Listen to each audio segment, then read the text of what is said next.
Now I like the dark blue awning of this old drugstore and the view past it to the street and some of the awnings here.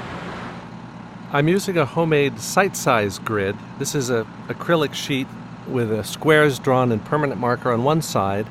I clip that above the easel and look through it to draw the main lines of the scene in a light blue water-based marker. And then I transfer the grid using that template onto my sketchbook page.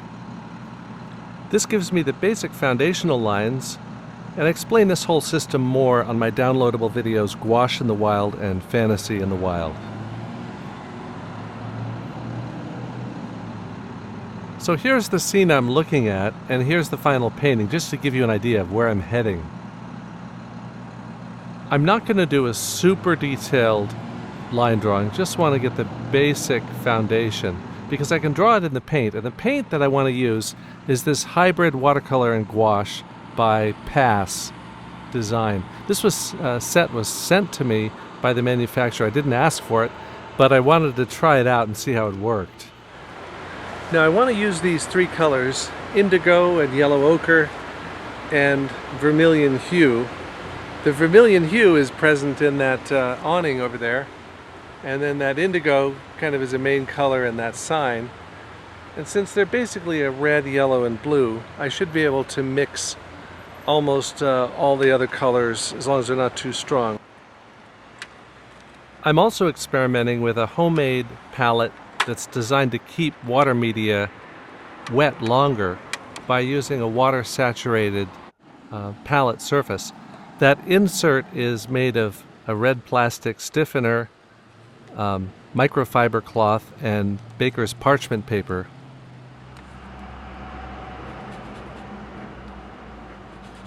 There are really two different ways of painting with water-based media, transparently and opaquely. If you were working transparently, you'd paint around the light areas and work slowly from light to dark.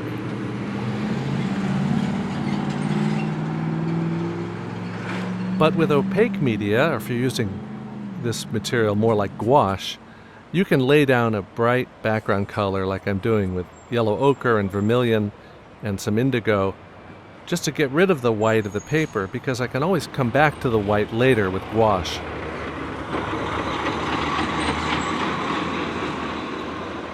These paints are called hybrids only because they can be used either way. They're basically gum arabic as a binder and a very pigment-rich, saturated color. But that's really true of almost all gouache nowadays. The idea is that you can use any of the pigments more or less opaquely, depending on whether you use them straight from the tube or with more white mixtures. I notice the paint is dripping down the palette, and that's not the fault of the paint. It's because I'm keeping the palette so wet and at such a steep angle. Now here I'm working fairly loosely, painting across all kinds of window dividers and door frames, because I can very easily paint those in later. The secret to gouache is to paint across edges and not to fill it in like a coloring book. Here I'm painting in the cast shadow of the building on the sidewalk.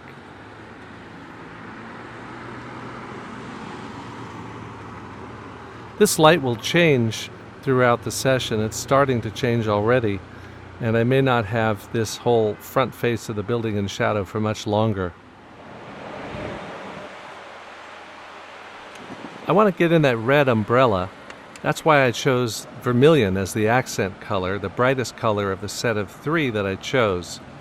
Choosing just 3 colors plus white out of a giant set like this with 48 colors is a good way to limit your variables and to explore different combinations of colors. I'm painting the letters subtractively, meaning I'm painting kind of around the shapes of the letters. And if I get the shape a little bit wrong, I can fix that later with opaques.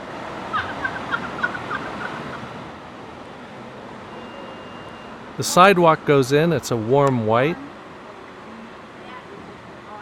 And you see that bright red over on the right-hand side. I just threw that in for fun. and as I cover it over with opaques, it'll still peek through in places. If I need a straight line, I can use any kind of straight edge to help guide my brush. The street is fully lit, but it's a little cooler than the sidewalk and a little darker.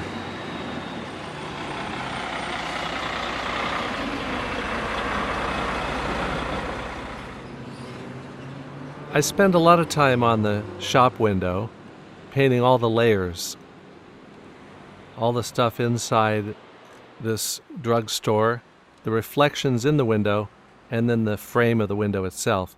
But now I can work on the right-hand side, the parked cars, the buildings across the street, and the weeds growing out of the sidewalk.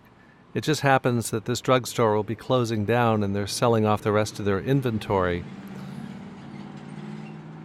I don't have a final verdict on this paint set because I really want to try a lot of other color combinations, but for those of you who want to explore this, I'd recommend this set for people who are working in sketchbooks or for designers in film or animation who are doing color scripts. There's a lot of interesting colors, but they're not all light fast.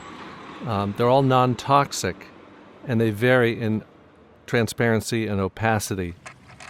The links in the description will give you a link to my blog post, which talks more about these paints and where to find them, and also more about my other videos, which go into detail about different painting techniques for either transparent or opaque water media or combinations of the two.